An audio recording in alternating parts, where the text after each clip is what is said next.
Well, here's the 70-page report, and it's a mixed bag when it comes to improvements the state is making and what remain the biggest stumbling blocks when it comes to the well-being of all youth in New Mexico.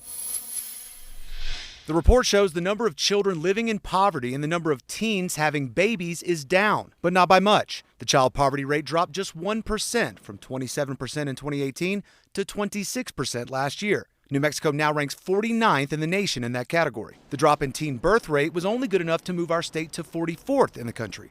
Slight improvements, not where we need to be. A lot more investments in services and programs for children are necessary, but we have an opportunity in the 2020 legislative session to address that. But James Jimenez with New Mexico Voices for Children says the Legislative Finance Committee and the governor have two different budget numbers in mind. We think the governor proposed a responsible, reasonable budget.